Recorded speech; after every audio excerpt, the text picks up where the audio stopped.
Well, it's 12 o'clock. We'll welcome everyone to our first Friday speaker series, a conversation with the founding dean of the School of Data Science, Phil Bourne, and Sharon Hays, CTO, Chief Technology Officer for LMI. I'm going to just give a quick read. We all know Phil pretty well, but I'll give a brief overview of Sharon's background, which she'll get into in a deeper way in our conversation. Dr. Hays leads LMI's innovation initiatives and corporate strategy, including technology and academic partnerships. Under the LMI Research Institute, she spearheads LMI's independent research and development, devising strategies to leverage investments in LMI capabilities into new program opportunities and service offerings. She's going to be sharing her thoughts on career opportunities, pivots and transitions, evidence-based policymaking, how technology is shaping the sustainability and diversity at LMI, and more in our conversation. And you can read more about LMI on their website. They are a very longstanding and important corporate partner for the School of Data Science. So we thank you for your support for ongoing capital research projects, as well as corporate partnership, recruiting, and more. And with that, I'm going to turn it over to Phil and Sharon. Thank you, Wendell. And Sharon, welcome. It's great to have you as part of this. I'm particularly looking forward to this because there are parallels in our background that really interesting to hear how it's worked out for you.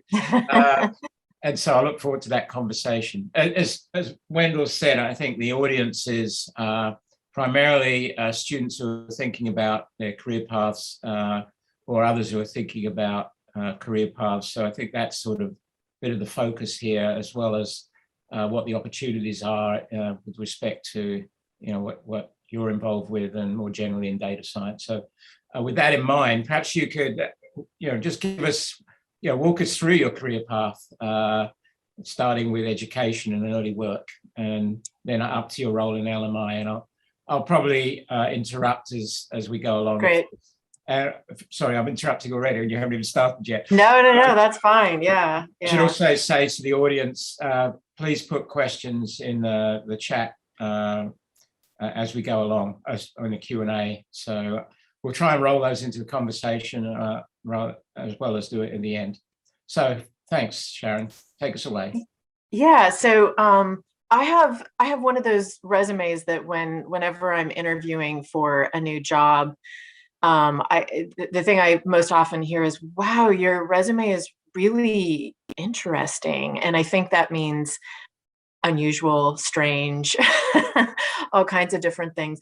But that's because, and Wendell mentioned it as well as Phil, pivots have been sort of a central factor in my career. So I am trained as a scientist. I got my undergraduate degree at UC Berkeley, another great public institution in the country, in molecular biology. And I went on and got a PhD in biochemistry at Stanford University. I had my first really big light bulb moment, really pivotal moment in what became, the course of my career while I was in grad school. And here's the thing: when I was in grad school, like a number of other students around me, I was asking myself, do I really want to be an academic research scientist? And of course, I think most of us were afraid to voice that question out loud, at least at the time, at a tier 1 research university, just like UVA is. There was at the time a big faculty resentment or just fear of students going into so-called alternative careers, meaning not becoming a research scientist just like themselves. So like many, I was already thinking about that, but I'm getting my PhD, I'm going to be a scientist. That's what everybody's telling me I should do. And so the fact that I have these concerns is probably just because my research project isn't going really well, or, all the reasons, all the excuses that you give yourself for why you might not be feeling like you're in the right place. The pivotal moment I had was everything, all the stars were aligned. Everything was perfect in the sense that my PI had asked me to attend a small invitation-only scientific meeting conference on his behalf. So I was in this really just, the best and the best in the field were there. It was in the south of France, if you can believe it. The conference was being held in a castle in the south of France. I actually had, what's that? Those were the days. Yeah, right. Those are the days. And I had really great results to present. So, check that box. And I'm sitting there and I'm sitting around with all these people that are just living, sleeping, eating, breathing their interest in the science that they're doing, that we're doing, that I'm doing. And I realized this isn't it. This just doesn't feel like it's it. And that was my moment when I realized I was not meant to be an academic research scientist. So then the big hunt was on internally for, okay, what do I want to do with my life? I'm getting this PhD, and another theme for me is I'm a little stubborn, dogged, I'm in this PhD, I'm going to finish this PhD. And I'm really, really glad I did. And we can talk about that later. But the search was on for what am I going to do? And it was, this is where serendipity comes in. I thought, I've always had an interest in law. I could be a patent lawyer. There's a huge need for those with people with my background in molecular biology.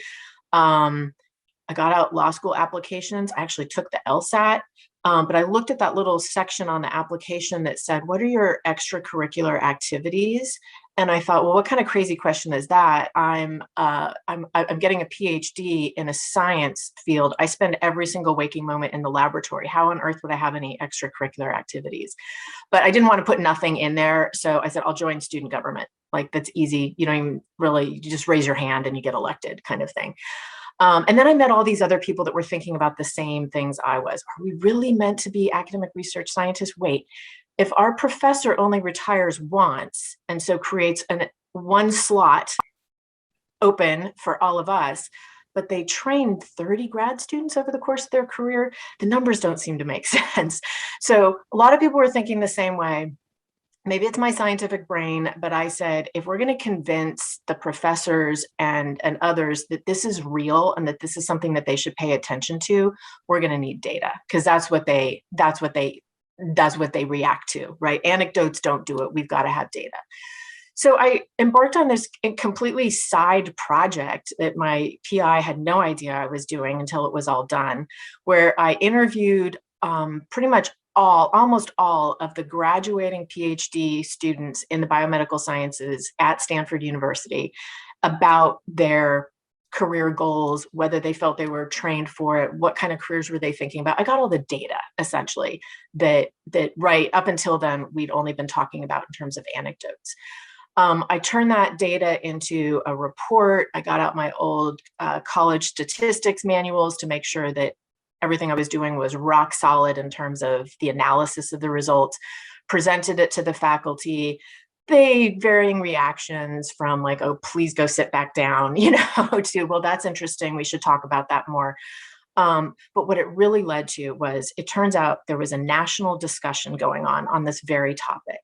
And I discovered that just tooling around on the internet, realized that there's a whole bunch of people in Washington, D.C., and this is exactly the kind of thing they think about. Are we training students in the biomedical sciences correctly or properly, given that their career choices are likely to be way broader than just academic research scientist? So I kind of forced my way almost into a panel discussion at the National Academies of Sciences, one of the very few times in my entire career where I've really pushed myself and waved my own flag, but I said, you need me on this panel. Did it, fell in love with the Washington, D.C. policy environment. Long story short, from here on out, applied for a AAAS, an American Association for the Advancement of Science fellows slot, where they take PhD scientists and put them in Congress or other parts of the government for a year to basically function as a congressional staffer or whatever, depending on the agency. Applied for that, got it, went, caught Potomac fever, decided to stay in DC. I loved the policy realm, worked for the same congressman that I did my fellowship year with for a little while, got hired by one of the congressional committees, and at that time it was called the Science Committee. Worked my way up through the ranks there over a couple of years, got pulled in by a former congressional colleague to work at the White House Office of Science and Technology Policy. So everything's policy, right? That's all I'm focused on. Worked there for about 6 years. I was a political appointee, took a number of different positions, ended with a position where I was nominated by the president, confirmed by the Senate, and functioned essentially as the deputy to the president's science advisor for science issues. Worked on a host of issues, none of which really related to my PhD at all. I mean, I rarely worked on things related to biomedical sciences. Occasionally, yes. Worked on climate change, nanotechnology, high performance computing, all kinds of other things. So there's another theme or thread there to follow. But at the end of the administration that I was working in, political appointee, my term is over. I had that next big decision point. What do I want to do next? And the thing that had really affected me in all of these discussions that I'd been involved in the White House, where the highest ranking people in the federal government are sitting around a table deciding things. The cabinet secretaries, the heads of the National Security Council, the Homeland Security Council, the Domestic Policy Council, OMB. There was a lot of discussion about what the private sector needed to do. And when I looked around the table, I realized there's an awful lot of people around this table that have never worked in the private sector, myself included. So that sparked an interest in, well, maybe that's where I want to explore next. Opportunities presented themselves. I ended up working for a large government contractor, mostly in the IT services space. So again, huge pivot, right? I mean, go from policy to IT services, which is all about acquisitions and winning work, and IT, which was not my area of expertise in terms of study. So made that big pivot into the private sector. Worked at a couple different companies, and left after some time at the prior company that I was at to join LMI. At LMI, I've had a couple different roles, but really have been focused in the innovation area, and I've realized that's one of my passions. Is innovation is so important to our government customer, but that's in part because it's so important to our country and our country's success. And that's something that's always driven me, is how do we make the world a better place? How do we support the country that I grew up in and love? And so I think working for a government contractor and working on innovation lets me scratch both of those itches, both of which are still very important to me. So Phil, that's kind of, there's some details left out and probably too long as it was. No, it was brilliant, actually. It's a fantastic path and story, I have to say. I have a couple of thoughts that I want to ask you about. So first of all, it's sort of the notion of not staying in academia and not being a clone of your PI, but forging a different path. And that's undoubtedly something you see. But I'm just wondering, it was less, I hate to say it, but I was probably almost 20 years before you. And at that point, it was a different world. The opportunities were, by the time you came along, and even I'd say even more extreme now, is that the pressure to actually succeed in academia is just much higher. There's quite a lot of money floating around, but there's more people in the system, and it seems like, when I was talking to, even now to students, it's PhD students, it's like, oh, I don't want to, spend my whole life writing grants that, fail 80% of them, 90% of the time. I'm going to go off and do something else. So I think I don't know whether you agree with this, but it seemed to me that it was, it's just got worse, not better. I don't know. So the study you did, which is fascinating, I don't know if you followed it up or things you've read or would either support or refute what I'm saying. Yeah, no, absolutely. I mean, I think that's what my generation of scientists in training was really kind of at that pivot point again, where our PIs were like, there's tons of opportunity. What are you talking about? And I suspect in some ways the problem is still there, in the sense that there's more people being educated and trained to be research scientists than there are academic research positions. But I actually don't view that as a problem in the big scheme of things. So I really thought about this a lot, especially back when I was in the policy world, because one of the answers that was being proposed way back when I was in graduate school was, well, we should limit the number of PhD scientists that we allow into schools. To some extent, med schools do that. Nursing schools do that. There's some precedent for doing that and keeping sort of supply a little bit lower. But I actually think that's the wrong answer for two reasons. And one is, all of you on this call know that graduate students and postdocs play a huge role in driving research forward in our country, right? So I mean, without that. Without those, and it's not just the labor, right? It's not just, as we used to talk about, it's not just moving liquids from one test tube to another, because I did spend a lot of time doing that and labeling those test tubes. It's not just the labor, it's the new ideas, it's the energy, it's lots of other things. There's lots of other reasons why I think we want people going into these programs and getting PhDs. But the other reason is because I think what we have realized since my generation, much more clearly, is there are lots of other opportunities, and there are lots of reasons why having a PhD, not because of necessarily the subject matter expertise always, per se, but the way that you learn to think, the way you're able to take any problem and break it down into tractable questions and answer those questions to get to a solution, the creativity that's involved in doing a PhD level research, those are all characteristics that can be taken and applied to any other career, I would argue, that you can pursue. So for that reason, I think that widening up of the recognition that, hey, these so-called, what used to be called alternative careers, and I hope they're not even called that anymore, they're just careers that you can have after getting an undergraduate degree, certainly in the sciences, but a PhD as well. Yeah, I think for data science, it's particularly profound in that, the opportunities are so broad and so fruitful from a financial perspective, that it's hard to say, okay, well, I'm going to go and do a postdoc for $45,000 a year when I can go and do so much else. But and I think be equally as innovative. I mean, in particular in data science, so much of the innovation is coming from the private sector anyway.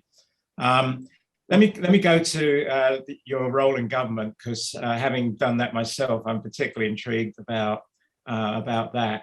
I learned so much by going to government. About what I learned from my own point of view was, frankly, how fragile the funding system was with respect to. I was in a single agency, NIH, so it was perhaps a little different. But how fortunes could change and how that would affect professors at the end of the pipeline was just stunning to me. But with respect to your role in the Office of Science and Technology Policy, I just wonder how effective did you feel like you were really effective there? Some of the things that have come out of there have struck me as being really game changing. I'm thinking of things like open data and the Holdren memo and these kinds of things. But at the same time, I was struck working closely with that office that they didn't actually have that much money. And they were kind of strapped in what they could actually accomplish. I could tell you a little story about that. I might do that in a minute. But did you feel like that was really fulfilling? Were you involved in major change? You feel like you were involved in major change?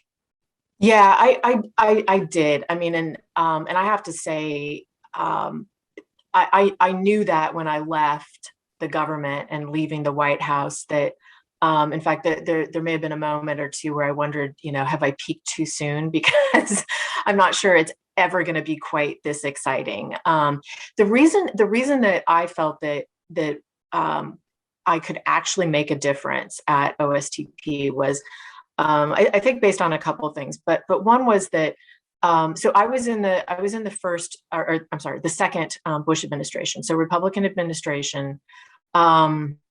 And the science advisor was Dr. John Marburger, who had run one of the DOE labs before coming, and had been a university president before coming to serve in that role. There was a very conscious decision made early on in his tenure that the office would not use his position. He didn't want to use OSTP as sort of an advocate for science funding, or just to be an advocate for science per se. There are other organizations that can and do that really, really well. What he wanted to make sure we did was influence policy as it's being made within the federal government. So what that means is, the way most administrations work, not all, is decisions are made at the at the lowest level at which they can be made without without stepping on anyone else's toes. So if you have a Department of Transportation policy, it's going to be made within the Department of Transportation until it affects the environment or something else. So what happens then is you convene roundtables, essentially, of all the relevant government agencies, and decisions get made at, again, whatever the appropriate level is. It might be an undersecretary level, it might be a deputy assistant secretary level. Some issues either can't be agreed on or are so important that they need to go all the way up to the president, or at least be made at the cabinet secretary level. So I got to sit in on those kinds of decisions. One unfortunate circumstance was that my boss, the science advisor, developed cancer partway through the second term and had to step back from all of his activities. And so I and his other deputy basically were acting as the president's science advisor and head of OSTP during that time. So what that meant was that I got to sit at the table with cabinet secretaries when we were having these kinds of discussions, and bring that scientific and technical perspective. And that is something that, what I came to realize, impacts almost all aspects of policy across almost any issue. I mean, there's some, very esoteric tax code kinds of things that, maybe science and technology policy isn't directly related to. But so many of the big issues, especially the big issues of the day, which back then, believe it or not, was climate change. It's still a huge issue, but that was one of the big issues back then. Plenty of other ones, broadband access, plenty of other big issues were very relevant to, or science and technology were relevant to them. So sitting around that table, influencing what the government was going to do at the highest level was incredibly exciting, incredibly intense. And I definitely felt like I had an opportunity to make a difference. I'll put you on the spot a bit, as I know the current head of OSTP, Eric Lander. Yeah. And you probably do too, given your background. How are you optimistic about OSTP's current role? I mean, to be honest, my sense was in the prior administration, it wasn't very significant. Yeah, no, I would agree with that assessment. Yeah, very optimistic. It's, I believe he is the first biomedical scientist to serve in that role. Now we're still waiting for the first woman to serve in that role, but at least we've broken out of the mold of physicists, right? Because pretty much every single scientist that held that presidential science advisor and director of OSTP role was a physicist. And that's not coincidence. For a long time, physics projects were the only really big projects. Think superconducting super collider, think national laboratory. So you had these people that came out of that environment that had really truly managed big things. Eric Lander is a good example of the fact that, that has changed right now. biomedical projects are big. We'll see that in other areas too. So that's been broken open. I completely agree with your assessment. I think that this administration, OSTP, will have a very profound role at the table in all of these policy decisions. I don't think that happened in the last administration. And I would just say, not to sound too defensive, there were times in the Bush administration when a lot of people thought that science didn't have a seat at the table. We did. We really, really did. It's just a lot of times it's very much a behind the scenes kind of role. So that's something that you have to be really comfortable with going into that kind of work. Yeah. I was actually, as we talked about before we actually went live, I think I was meeting with Senator Mark Warner this morning. We were talking about the role of OSTP, which he's also very optimistic about. But just for the benefit of our students, a quick story that I had Eric Lander came, who's, as we said, the chair of or PCAST. Well, he was the chair of PCAST before. He's now the director of the science advice. He came to Pi Day at the NIH, and we invited all these people. Everything from high school students to Nobel laureates were sitting in the audience. And for an hour, he talked about mathematical biology, and he didn't lose one person for 1 second. Wow. It was just absolutely captivating. And it was one of the best talks I've ever heard. So if he can communicate that way within government, I think there's hope for all of us. What about in terms of work, before we move on to another subject, working really between academia, government, and the private sector? I mean, for students thinking about those careers, outside of the aspirational piece that you've described, I mean, did you encounter any significant differences that the students should be thinking about as they approach careers? Yeah, I think I think one thing also to think about here is just in terms of when we define government, what do we really mean? Because there's policy, and obviously UVA is a great place to be if you're interested in policy, because there's also such really good academic programs there in that realm, and then there's kind of the rest of government that actually carries out all of those policies and executes on those policies. And so, one big thing that I learned coming out of the government was I might have been functioning at these very high levels within the government and felt like, I knew a lot about the function of government and so forth, but I knew nothing about the nuts and bolts of, say, acquisition policy. My first couple of weeks at my first job coming out of the government,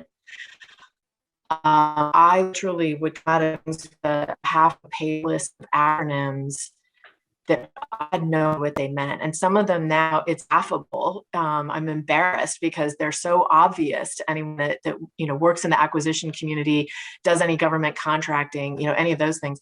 But I had so much to learn making that transition just from the policy side of the world to the execution side of the world, because I was working at a government contractor, right? So, I mean, it's still very related to government, still pretty different from, the rest of the private sector where the government isn't the customer. So that was just one of the very tactical and slightly terrifying things at the beginning of my my private sector career. I think that the really big one that I've really only sort of reflected on this recently and really thought about is that in the private sector, I mean, obviously the private sector is dollar motivated, right? In the sense of revenue and profit and all those things. And I don't consider those to be bad words at all. I mean, they're a metric for productivity. Revenue growth means that you can hire more people and create more opportunity for people within the company to move up, to join, et cetera. So don't assume any negative feelings about those words at all. In the government, of course, it's that is not the underlying motivation, right? I mean, the overall health of the economy, sure, But what I realized was that in the private sector, when you're financially focused, speed is important. Decisions get made quickly. In the government, when you're working on the policy side of the government, you have time. It's more important to get it right in some ways, and I think in most people's minds at least, than to do it right now. So it does. I've realized that those are almost not. Some personalities are better suited to one than the other. There are people who are, shoot first, aim later kind of thing, and that can actually be really beneficial in the private sector environment. Whereas in the government, or at least the policy side of government, the thoughtful, a little bit more of an academic approach to things, in the sense that let's get this right, let's study it, let's make sure we understand all the possible ramifications of whatever policy decision we're about to make. So yeah, there's that I think was a really, really big adjustment that I don't think I even realized I was adjusting to until pretty recently. When you mentioned acronyms, not long after I was in government, I was my boss, Francis Collins, asked me to write a brief at the intersection of big data, genomics, and precision medicine. And I said, what are we going to do with it? He said, it's for POTUS. And I thought POTUS was some society I hadn't heard of. I went back and Googled it. Of course, it's the President of the United States. And not that I claim that one word that I wrote actually made it into the final legislation, but I think that went up through OSTP and obviously had a profound impact. And in fact, it's some of the things that we're going to be funding here next year as our own personal push at UVA, and more into precision medicine. Right. But let me sort of switch gears a bit and move to perhaps the technology landscape. You've been through various sorts of technologies and now at LMI. I don't know if you want to just comment generally about changing technologies, but particularly how you see it perhaps transforming government, but certainly transforming LMI. Yeah, I think possibly interesting anecdote. Way back when I was in graduate school, there was a professor who had studied under a Nobel Prize winning molecular biologist, and was tenured professor, and had shifted completely from studying things in the laboratory, in vitro, in vivo, doing wet bench kind of science, to exclusively looking at how you could study still cellular and molecular biology using computers. And we all thought he was crazy. And the thinking around, the sort of scuttlebutt was, he got tenure and then he kind of went off the deep end. Like, this is crazy. So this tells you how long ago I was in school, right? Because of course, just over the course of the time that I was in school, I was in graduate school, we went to automated sequencing. We went to looking at things by the thousands instead of, studying an individual's gene. You could do high throughput molecular biology. The human genome was sequenced. There are all kinds of things that really transformed the way that we think about molecular biology. His graduate students were the only ones that were coming out with a PhD, maybe a year or two as a postdoc in his laboratory, and getting snapped up by the best schools in the country because they had skills that no one else had. They understood, how to use a computer to study what's inside a cell.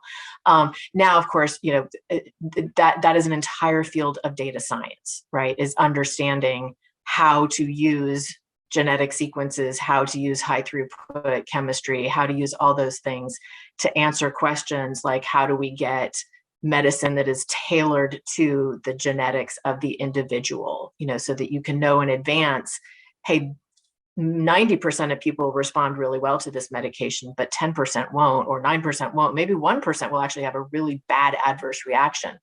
We could probably understand all those things and predict most of those things with the right application of data science to and molecular biology and medicine. So yeah, I mean, I've watched things change dramatically just in my field of biomedical sciences, and of course that's just the tip of the iceberg. Some of the things that I was well, here's another. It's not really an anecdote, but when you think about high performance computing, right? I mean, that used to be, and this is even before my time, an entire building of compute capacity is now on your iPhone or on your Apple Watch even. And I wasn't in grad school that long ago when you needed the full room of computers for that. But we've watched that. Yeah, you're right.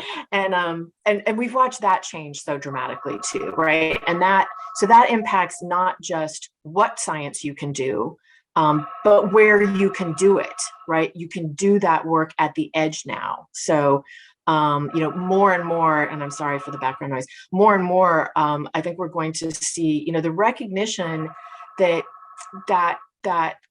compute power in not just in centralized places, but being able to leverage it on the battlefield, so that information doesn't have to necessarily always come back to a central place, get processed, and then spit back out. Any place where having that real-time information makes a real difference.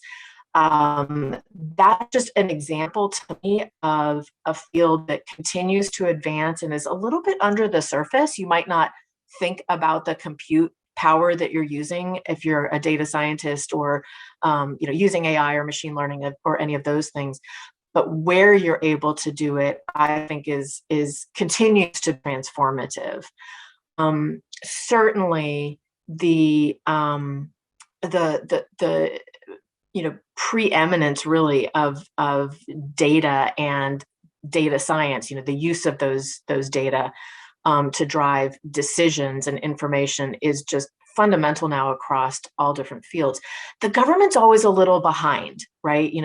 The government takes longer to digitize a form than, happened in the private sector. It takes longer to move to the cloud than the private sector did. It's going to take them longer to take advantage of all of the capabilities in data science than I think in many cases the private sector's made. That's not always true. The intelligence realm, defense, tends to be out there closer to the leading edge.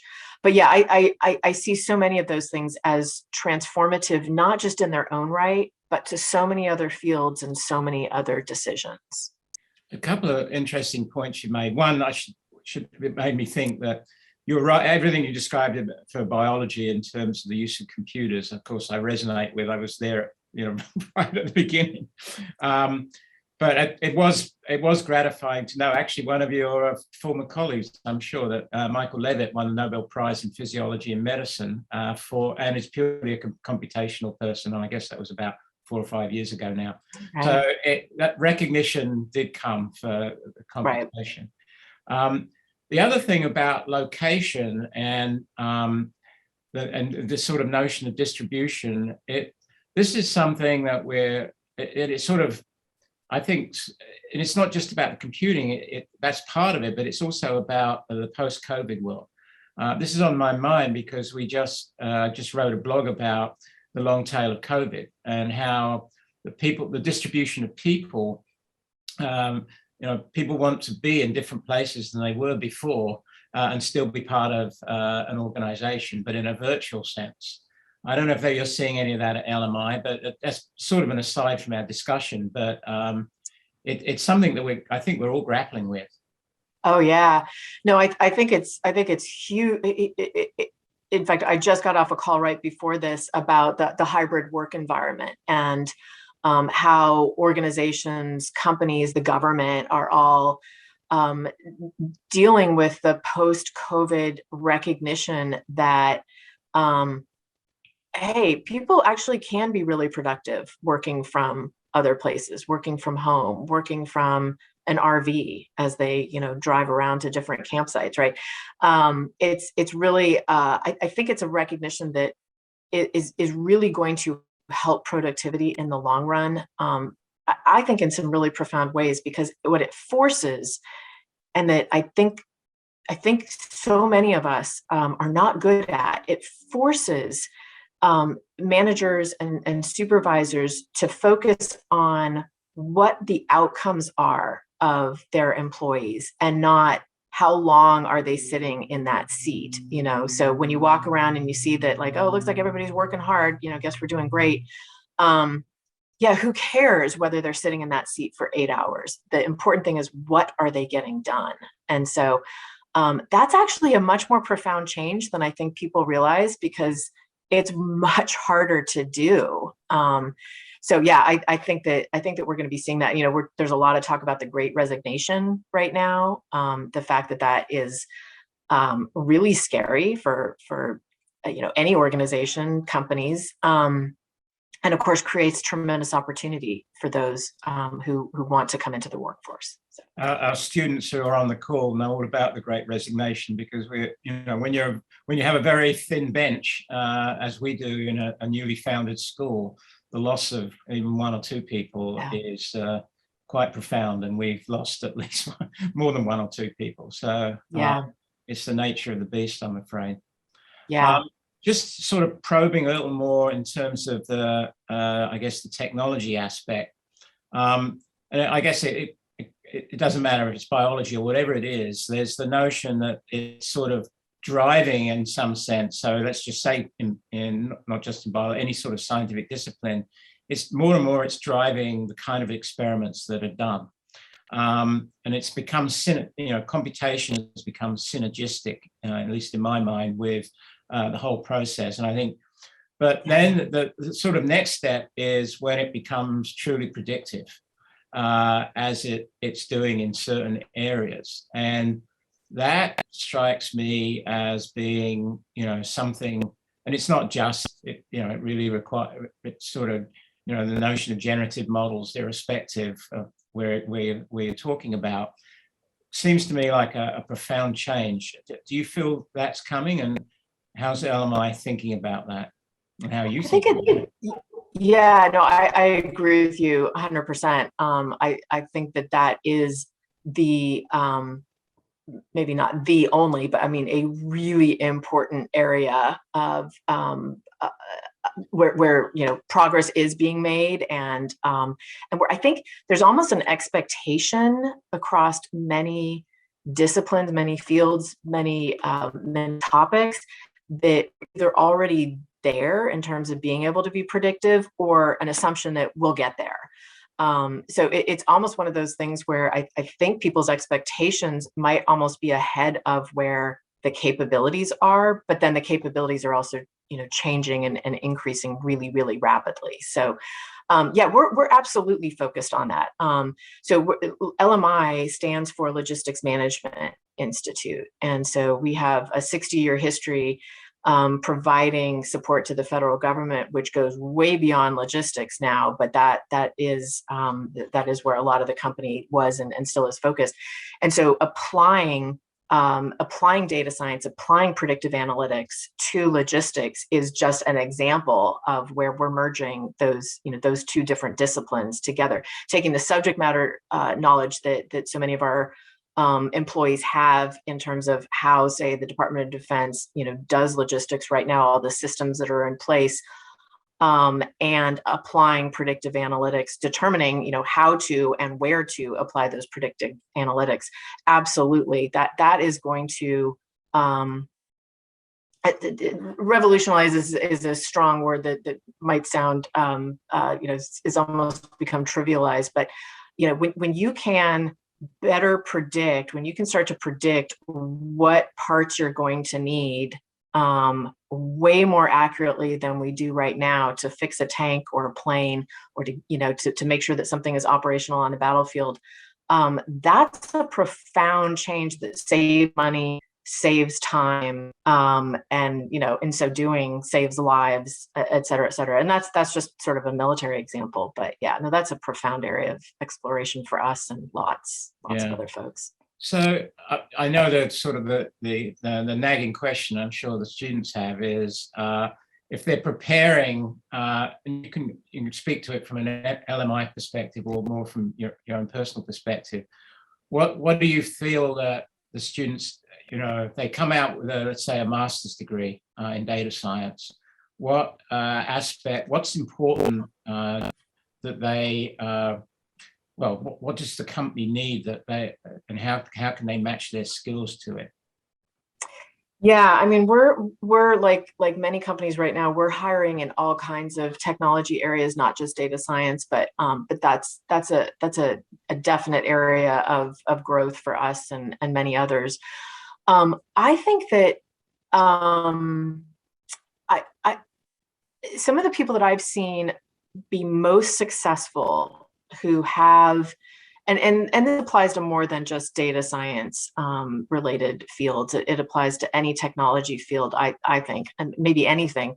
But gaining the soft skills in addition to the hard skills, so you could go to our website or any other and see all of the different positions that we're hiring for, right? And there's definitely data scientists in there. There's front end developers. There's what we call product designers, people that can visualize what something looks like and then put that into pictures instead of words or PowerPoints, but mock-ups, that sort of thing.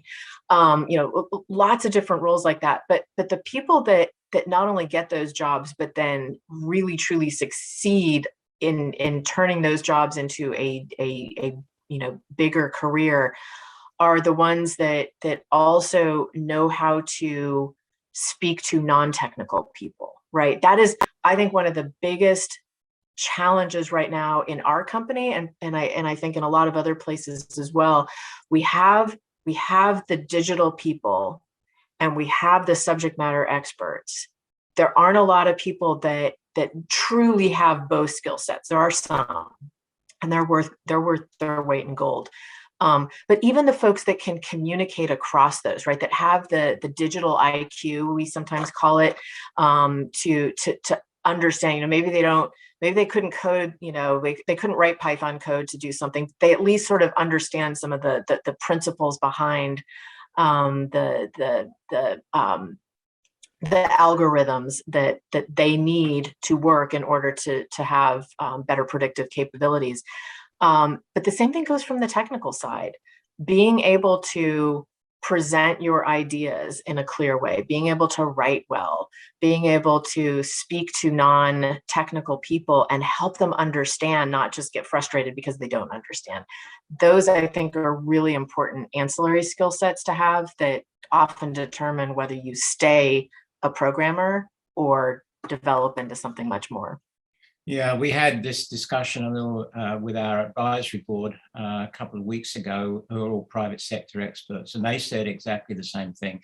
The soft skills and this ability to interface is really profound and profoundly needed, and is something that students really need to work on. We try and do within our programs to emphasize that, but there's probably never enough. So we take some questions if anyone has questions. Oh, Wendell's appeared, which means it's probably time for questions. Yes, we do have a question okay, go ahead. From Keith Wilson. Thanks for being here today, Sharon and Phil. He's curious about your assessment of the state of science and technology policy in Congress. The Office of Technology Assessment was closed in the 90s, and to his knowledge, there hasn't been a good effort to replace it. OSTP has done some great work, but is there an equivalent entity for members of Congress?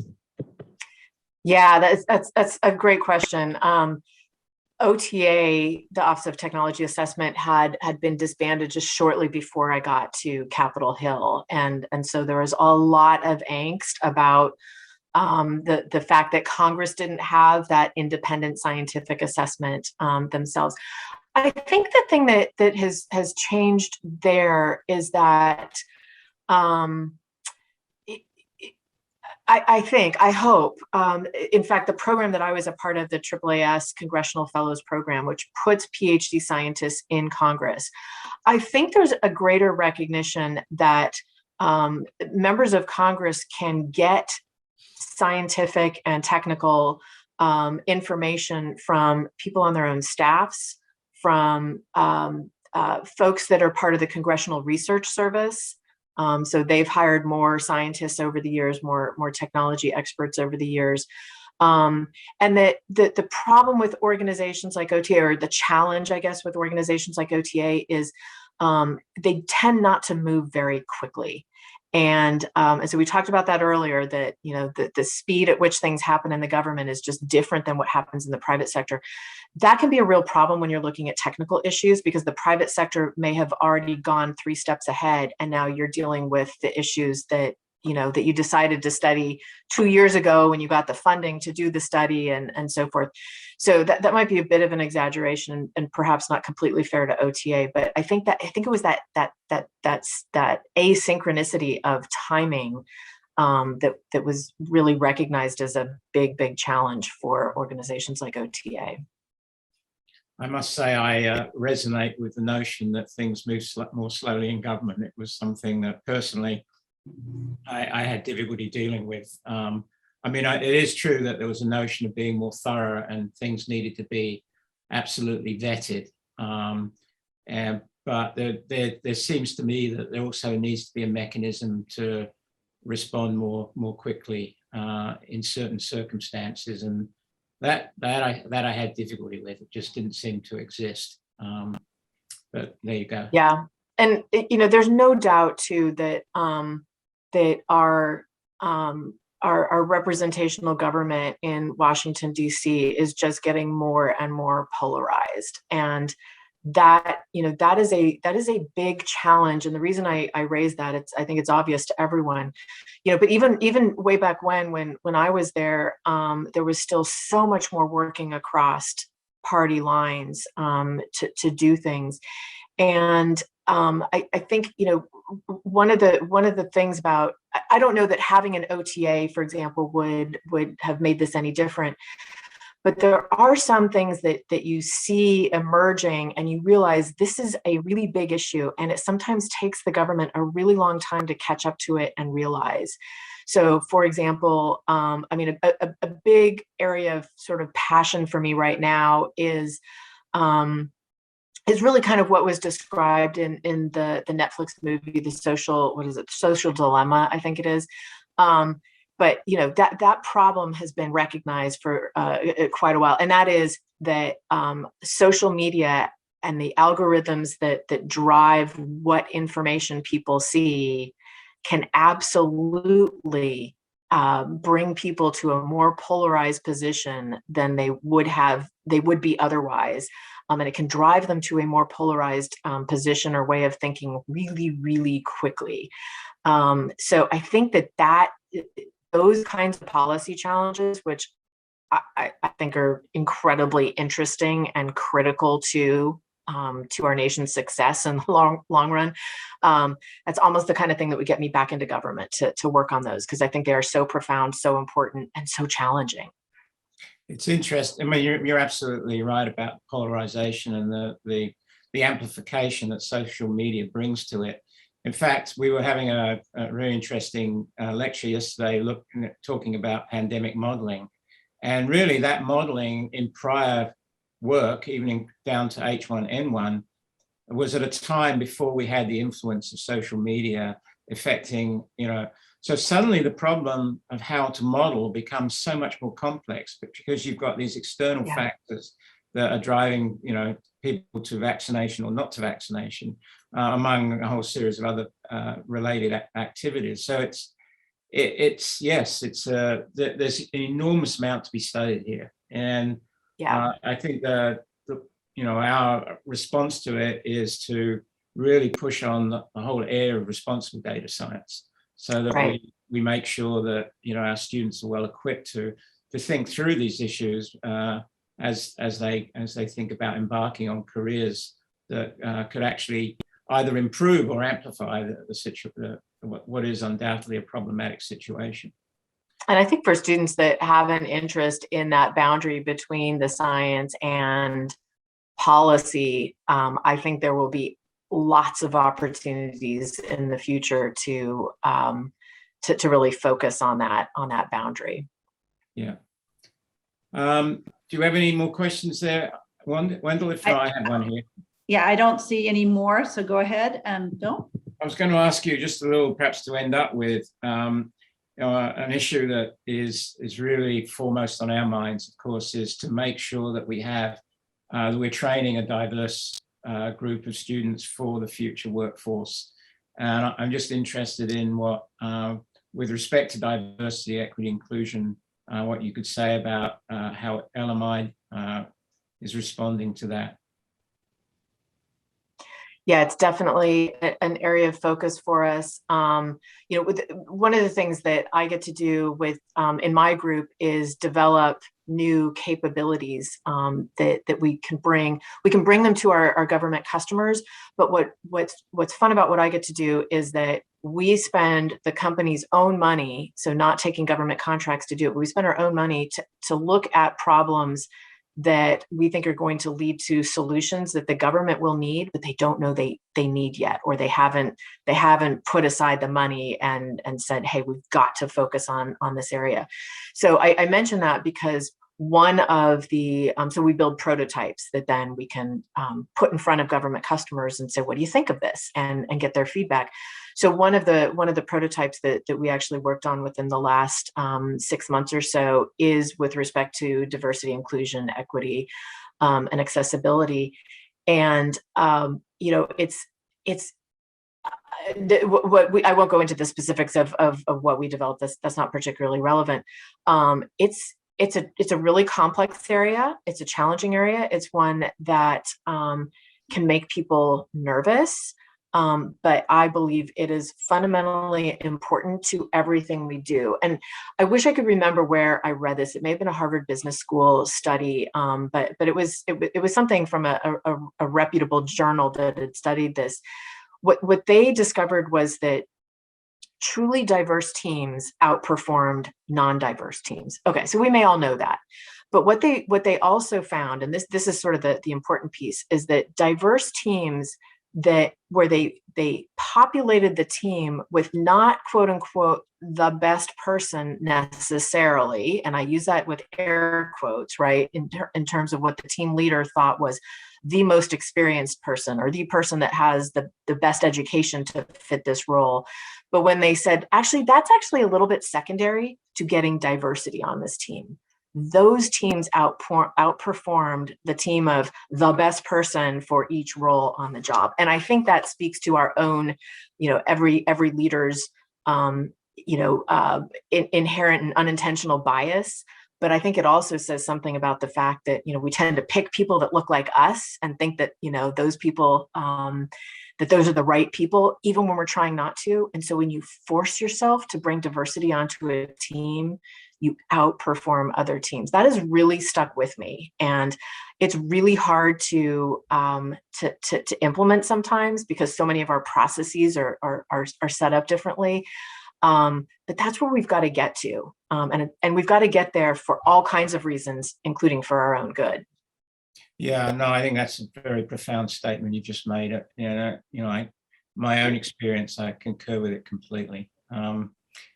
Well, I think we're about drawing to a close, and Wendell's nodding her head. So I will thank you profoundly for being part of this. I found it really interesting, and I really appreciate you spending the time with us. And I'm Absolutely. sure my pleasure. Everyone who's on the call and those many who will listen to it later are very grateful. So thank you so much for being part of it. And I'll hand it back to you, Wendell. Yeah, thank you, Sharon. Thank you, Phil. And as I mentioned earlier, our next First Friday will be December 3rd with John Nisi of Microsoft Azure and Renee Cummings, our data activist in residence. We also have Data Palooza, which LMI is a proud sponsor once again of. On Friday, November 19th, Ruha Benjamin is our keynote speaker there. 9 other panels, including a panel on broadening participation in data science, featuring our supporters from Deloitte AI Institute for Government and others, and then a number of technical panels. So we encourage everyone to please sign up for Data Palooza in advance. There'll be a live stream that day as well. Thank you, everyone, and we'll get you the recording after the fact. So thanks again, Sharon, and thanks, Phil. Thank you. Thank you so much. All right, bye. Bye, Sharon. Bye. Bye-bye. Bye. Bye.